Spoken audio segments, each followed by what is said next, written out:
Kinasuhan nila si Jared. Attempted rape. I think this is a desperate move from them para ipitin si Jared. Madali natin ito malusutan.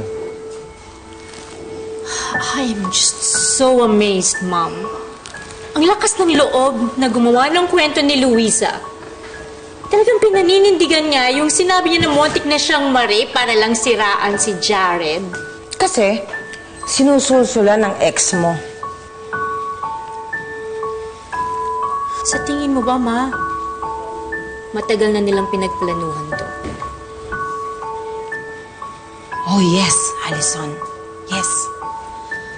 I think, nag-start ang lahat noong pumasok si Luisa sa university, nung nakilala niya si Mark.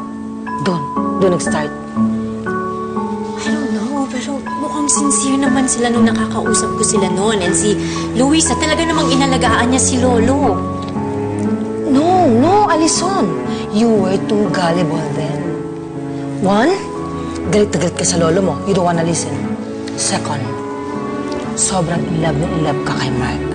Bulag ka, wala ka nakikita, wala kang pinakikinggan. Kahit ako, I was just trying to talk to you and convince you, but no. You wouldn't listen. What happened was, sa kanila ka kumampi. Nakuha nila ang loob mo. Pinaiikot ka nila sa mga palad nila. At pinlano na nila ang pagpatay sa lolo mo. Ngayon, nung nabubuko na, sinong naging casualty? Your lolo. That's what happened.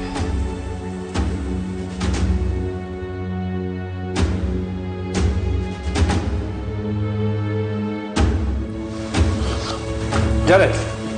Jared, we have to go. Where are we going? Ngayon ang hearing ng fiscal sa kaso ninyo ni Luisa. I didn't tell you kasi baka iiwas ka. I knew this. Kung hindi niyo pinigilan si Gary, wala lang sana si Luisa ngayon. Tama ang ginawa ko. Kung hindi kita binawalan, mas lalala ang problema. Dahil kapag may nangyari kay Luisa, walang ibang ituturo kung hindi ikaw.